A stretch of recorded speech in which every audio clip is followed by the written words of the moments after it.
The twin sons of Kepler 442b cast long shadows across the palace corridors as Tommy pushed his cleaning cart through another destroyed nursery. Broken furniture floated in the air before crashing down like rain. Crystal shards from shattered windows crunched under his boots. This was the third room demolished this week, and it was only Tuesday. Tommy had seen this same scene 47 times in 6 months. 47 different nannies had walked through these palace doors with confidence and walked out in terror. Some needed medical treatment. Others just needed therapy. All of them quit within days, sometimes hours. The Zenthari Royal Palace was supposed to be the most prestigious childcare assignment in the galaxy. Queen Lyra's twin children were heirs to an empire spanning 12 star systems. Any caregiver who successfully raised them would be set for life with wealth and recognition beyond imagination. But there was one small problem nobody mentioned in the job posting. The twins could move objects with their minds, and they had absolutely no control over it. Prince Cade and Princess Mira were only 4 years old, but when they got upset, furniture flew through the air like missiles. Their tears could crack reinforced glass. Their laughter made the walls shake. When they had nightmares, everyone within 3 floors had nightmares too. Tommy wiped sweat from his forehead as he surveyed the latest damage. Stuffed animals hung from the ceiling like party decorations. A rocking chair had somehow embedded itself halfway through the wall. The floor was covered in what used to be a beautiful wooden toy chest, now reduced to splinters. He'd been working night shifts here for 2 years, ever since he left Earth looking for better opportunities in space. Back home in Alabama, he'd helped raise his 4 younger siblings when their mama worked double shifts at the diner. Cleaning up after kids wasn't new to him, even if these particular kids could bend reality when they got cranky. The palace administrator, a tall blue alien named Vex, found him scraping Play-Doh off the ceiling with a putty knife. Her multiple arms gestured frantically as she spoke through her universal translator. Another failure, Tommy. The council is furious. The queen is threatening to exile the entire childcare department to the mining colonies. We're running out of options. Tommy kept scraping, thinking. What exactly happened this time? Same as always. The new nanny tried to put them down for their afternoon nap. Princess Mira didn't want to sleep. She started crying, which made Prince Cade upset, which made him start floating everything in the room. The nanny tried to calm them with meditation techniques taught in the finest academies across 7 galaxies. And? She's currently in the medical bay with a concussion from a flying teddy bear. Tommy chuckled despite himself. A teddy bear gave her a concussion? It was moving at approximately 60 miles per hour. The cleaning rag in Tommy's hand paused mid-wipe. He'd been thinking about this problem for months, watching the same pattern repeat over and over. Every caregiver who came here was highly trained, highly educated, and highly terrified of the children they were supposed to help. Vex, can I ask you something? What time do these episodes usually happen? The administrator consulted her digital clipboard. Most incidents occur between 6 in the morning and 8 at night. Interestingly, we have no recorded disturbances during night shift hours. That's 'cause I'm here during night shift. Vex's large eyes blinked in confusion. You? But you're just a maintenance worker.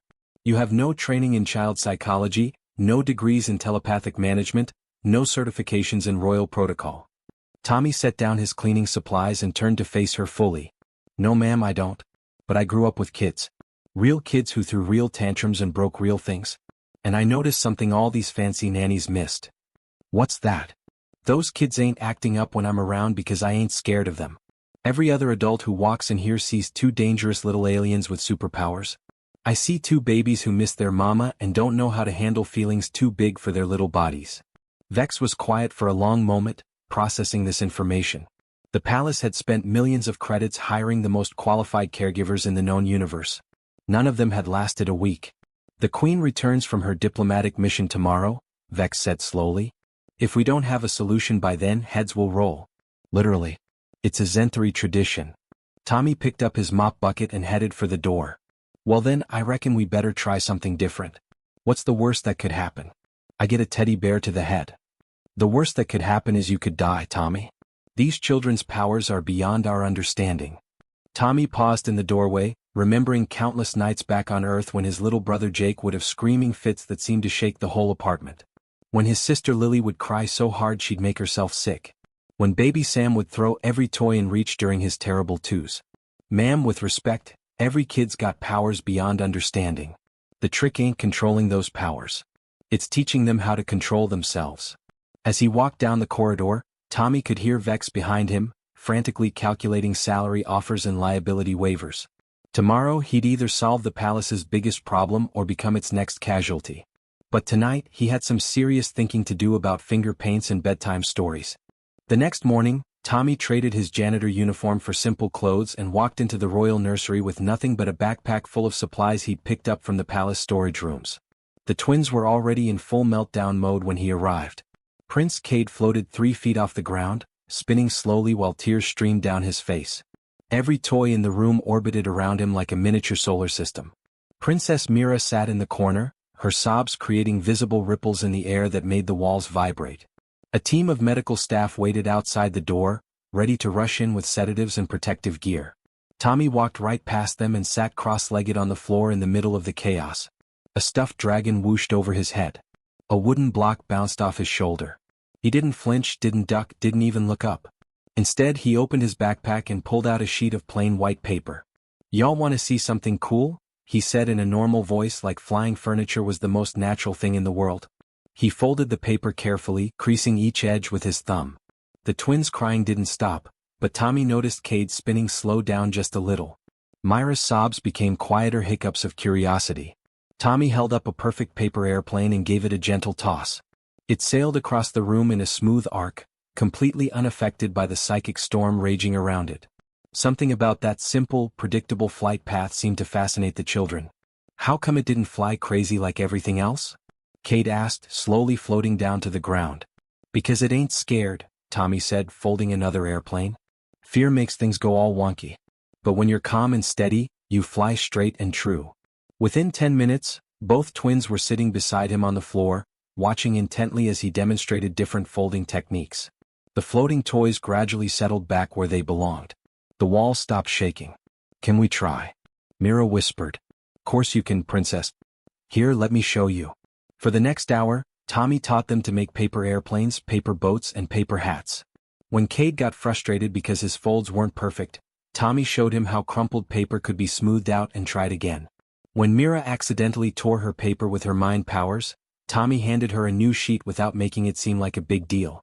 "Uncle Tommy," Cade said suddenly, "how come you ain't scared of us?" The question hit Tommy right in the chest.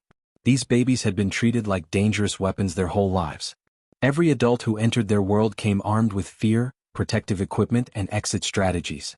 "Well now, why would I be scared of 2 kids who just want to play and learn like any other kids?" Tommy said, smoothing out a paper airplane wing. "You got some extra abilities sure enough. But you know what I see when I look at y'all?" "What?" both twins asked together. "I see a little boy who's real smart and creative, and a little girl who's got the biggest heart in the galaxy. Those powers of yours? They're just tools like my mop and bucket. Tools can help or they can make messes depending on how you use them." That afternoon, when the twins' usual tantrum time arrived, Tommy was ready. Instead of trying to prevent the emotional outburst, he channeled it. He spread big sheets of paper on the floor and squeezed paint onto paper plates. "Y'all feeling some big feelings right now?" he asked as Mira started to whimper and objects began trembling on shelves. "Yeah," she sniffled. "I miss Mama." "That's normal, sweetheart. Missing someone you love is one of the biggest feelings there is. Let's put those feelings somewhere they can be beautiful instead of scary." He dipped his hand in purple paint and pressed it onto the paper. "Show me what missing Mama feels like." Mira hesitated, then touched blue paint with one finger. Instead of using her hands, she used her mind to move the paint across the paper in swirling patterns. Cade joined in, adding green spirals that danced around his sister's blue waves. For the first time in their lives, their powers became tools for creation instead of destruction. The paint moved like living music across the paper, expressing emotions too complex for words but perfect for art. "Look at that," Tommy said softly. "Y'all just made something beautiful out of something that hurt." By the end of the week, Tommy had introduced games that required the twins to use their abilities cooperatively.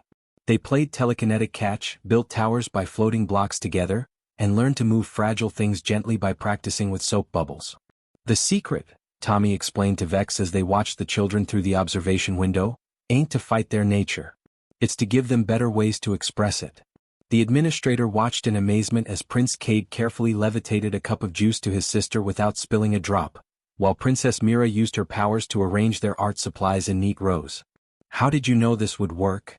Tommy smiled, remembering his baby sister's first steps and his brother's first words. Same way every parent knows, I guess. You love them enough to see past the problem to the person underneath. For the first time in months, the palace's emergency medical team had nothing to do. The twins were learning that their extraordinary gifts could bring joy instead of fear. And Tommy was learning that sometimes the most important job in the universe was just showing up and believing in someone. 3 weeks into Tommy's new role, everything changed on a rainy Thursday afternoon. The twins had been doing so well that even the skeptical palace staff were starting to believe in miracles. Cade had learned to stack blocks using his mind without sending them flying across the room. Mira could move her juice cup to her lips without crushing it. Both children were sleeping through the night for the first time in their lives. But that Thursday something went wrong. Tommy had brought them a new puzzle, a complex three-dimensional maze that required patience and gentle movements to solve.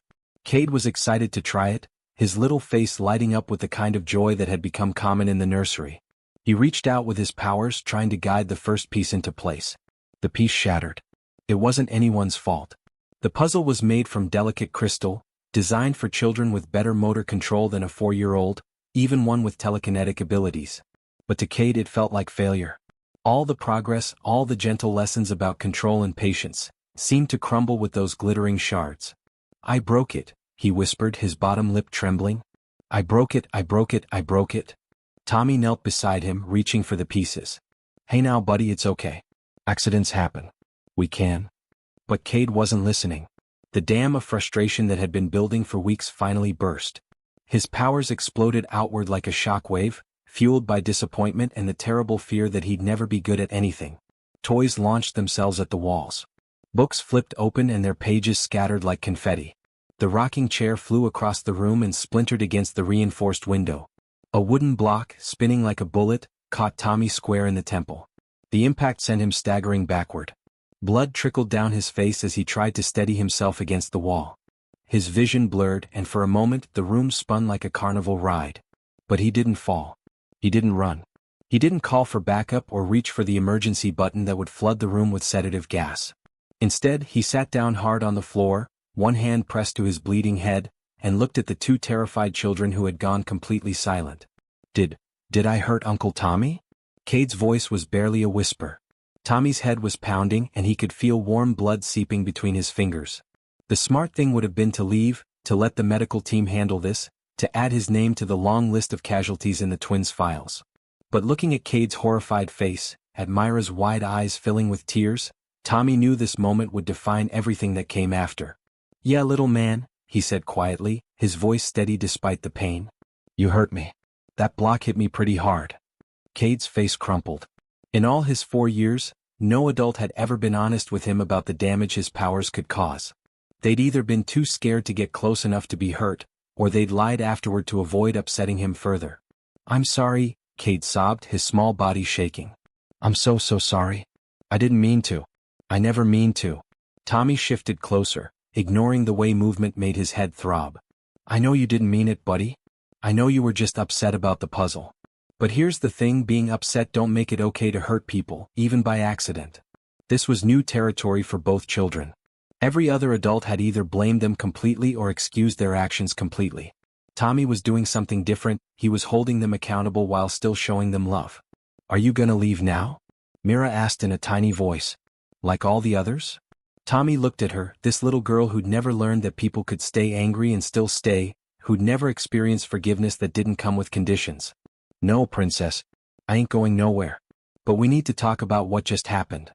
He pulled a tissue from his pocket and pressed it to his cut, showing them that their actions had real consequences. When you hurt someone, the first thing you do is say you're sorry. The second thing is you try to make it better. And the third thing is you work extra hard not to let it happen again. How do we make it better? Cade asked, crawling closer. Well, you could help me clean up this mess while I hold this tissue to my head. And maybe tomorrow we can practice what to do when we get frustrated so nobody gets hurt. For the next hour, the twins carefully picked up debris while Tommy sat against the wall, his head gradually clearing. They worked in thoughtful silence, and he could see them processing this new idea, that mistakes didn't mean the end of love, that accountability and affection could exist in the same space. Uncle Tommy?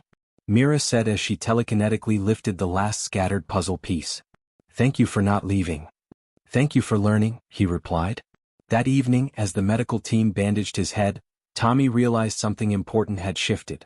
The twins hadn't just learned about consequences, they'd learned about forgiveness, resilience, and the radical idea that people could work through problems instead of running from them. It was messy, imperfect, and sometimes painful. But it was real. And for the first time, both children understood that real relationships could survive real mistakes. The breakthrough wasn't dramatic or magical. It was simply the moment two scared children learned that love didn't have to be fragile, and one patient man proved that sometimes the most important thing you can do is stay.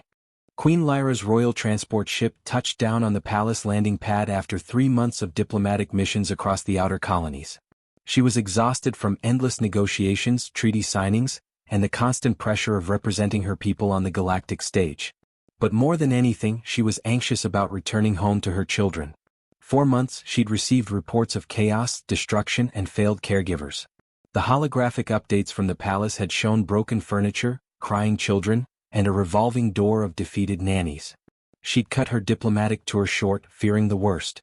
Walking through the palace corridors, the queen prepared herself for the familiar sounds of crying, crashing objects, and general mayhem. Instead, she heard something that stopped her in her tracks: laughter.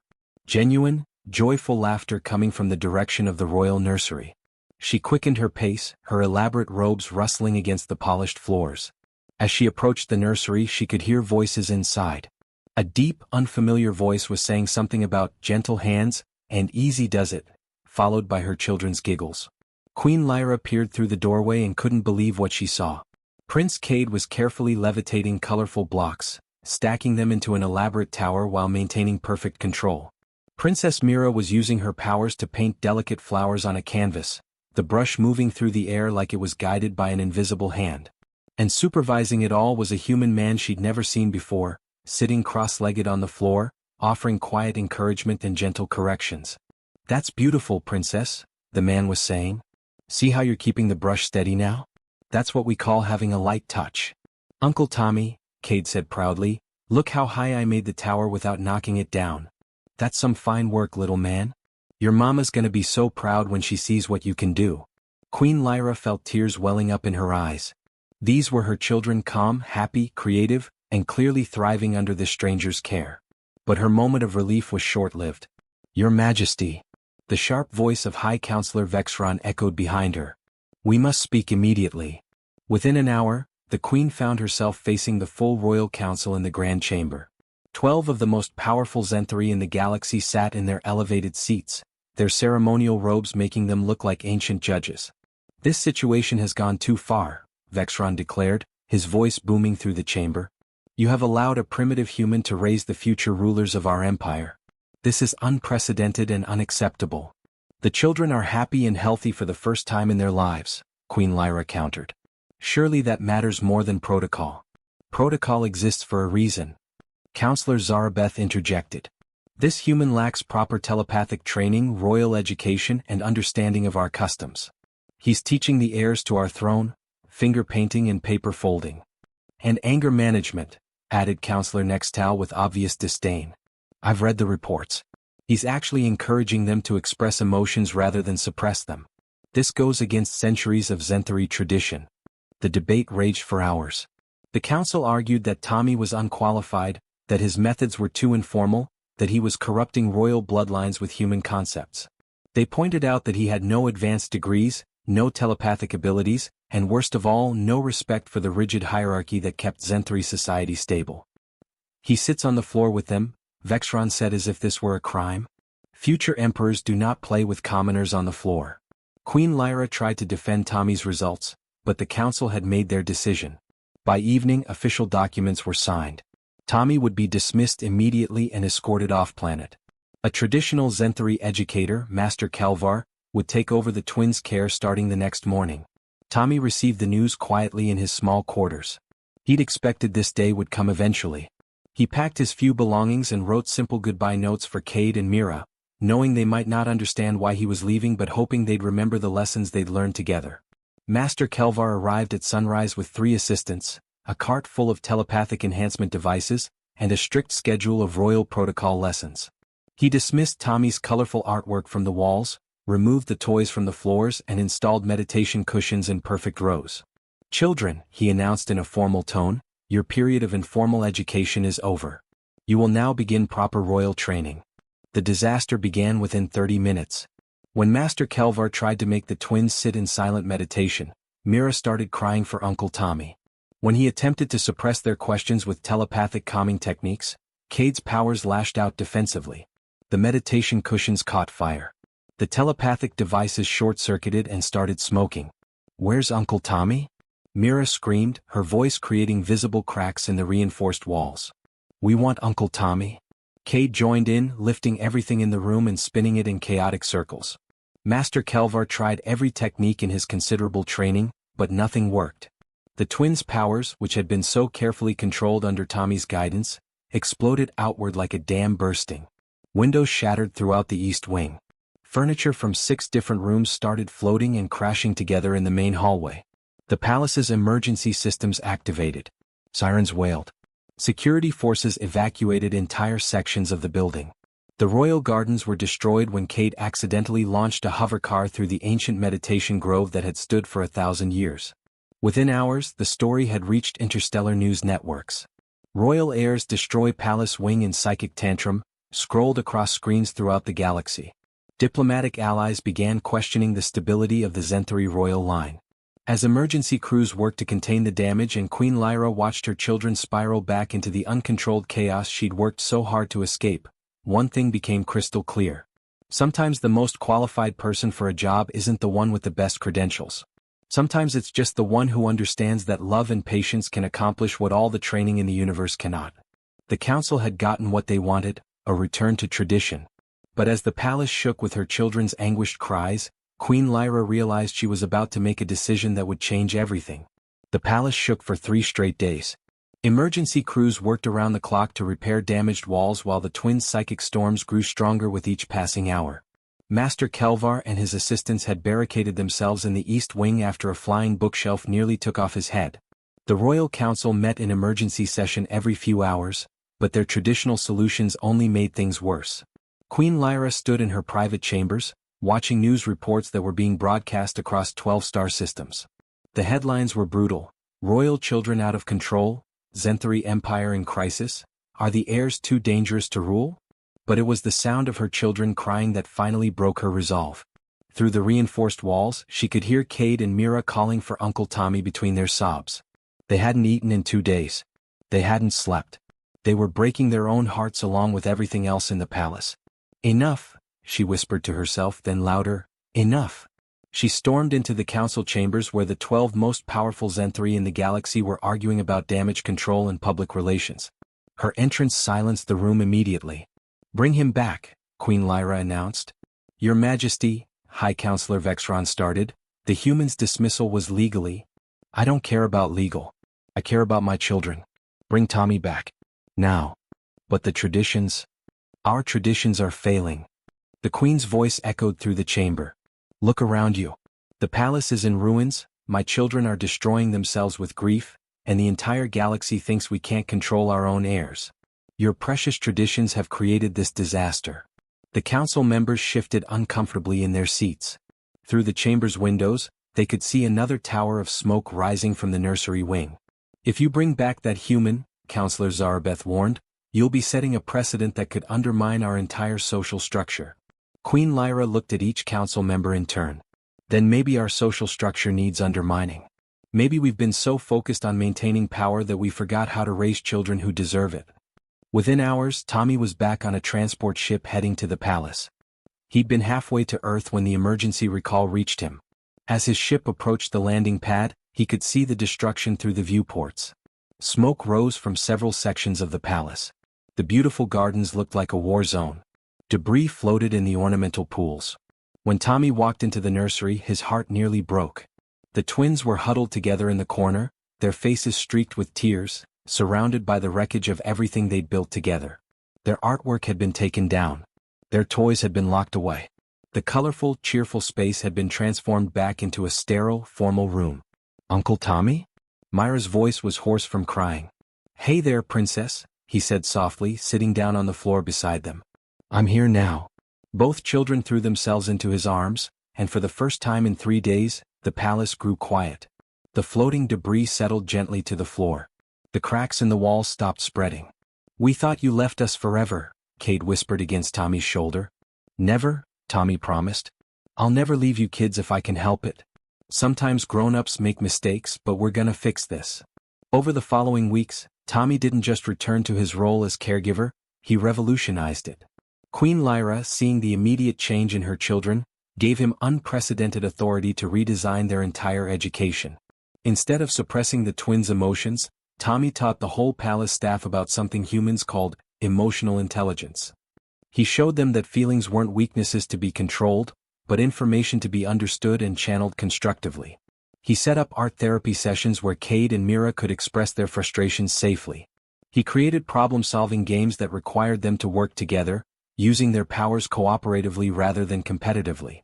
Most importantly, he taught them that making mistakes was part of learning, not a sign of failure. The transformation extended beyond the children. Palace staff began incorporating Tommy's methods with other young Zenthari throughout the empire. His approach, treating children as individuals who needed guidance rather than subjects who needed control, spread from family to family, planet to planet. Queen Lyra officially created a new position for Tommy, Director of Childhood Development for the Zenthari Empire. It was the first time in their history that someone without telepathic abilities held such an important role. But more significantly, it was the first time they'd prioritized a child's emotional well-being over traditional protocol. The twins grew up to become leaders unlike any the galaxy had seen. Prince Cade became known for his compassion, using his incredible powers to build rather than conquer. He established the first interplanetary relief organization, helping disaster victims across multiple star systems. Princess Mira developed unprecedented diplomatic skills, her ability to truly understand others' emotions making her the most successful peace negotiator in galactic history.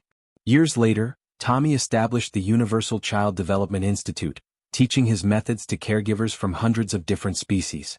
His simple philosophy that every child, regardless of their abilities or origins, deserved patience, understanding, and unconditional love, became the foundation for a new approach to child rearing that spread throughout known space.